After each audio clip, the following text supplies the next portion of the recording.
Hello friends, ಇದು ಬೇಯಿಸಿರ್ತಕ್ಕಂಥ ಒಂದು ನೀರು, ತರಕಾರಿಗಳನ್ನ ಮಿಕ್ಸ್ ತರಕಾರಿಗಳು ಬೇಯಿಸಿರ್ತಕ್ಕಂಥ ನೀರು. ಇದಕ್ಕೆ ನಾವು ಸೂಪ್ ಮಾಡ್ಕೋಬೇಕು.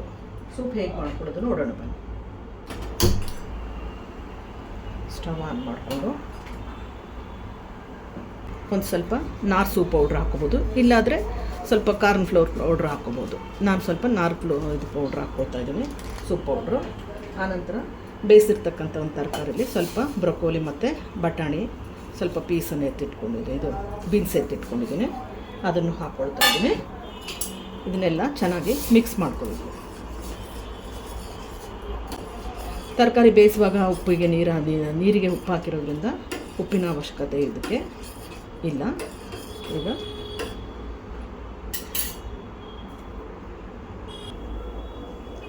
ಈಗ ಸೂಪು ಚೆನ್ನಾಗಿ ಕುದೀತಾ ಇದೆ. ಈಗ ಒಂದು ಸ್ವಲ್ಪ ಕೊತ್ತಂಬರಿಯನ್ನು ಹಾಕ್ಕೊಳ್ತಾ ಇದ್ದೀನಿ. ಆನಂತರ ಕೊನೆಯದಾಗಿ ಸ್ವಲ್ಪ ಬೆಣ್ಣೆ ತೆಳುವಾಗೆ ಇದೆ, ಸ್ವಲ್ಪನೇ ಹಾಕ್ಕೊಳ್ತಾ ಇದ್ದೀನಿ. ಹಾಕ್ಕೊಂಡ್ಬಿಟ್ಟು ಈಗ ಸರ್ವಿಂಗ್ ಬೌಲ್ಗೆ ಹಾಕ್ತೀನಿ.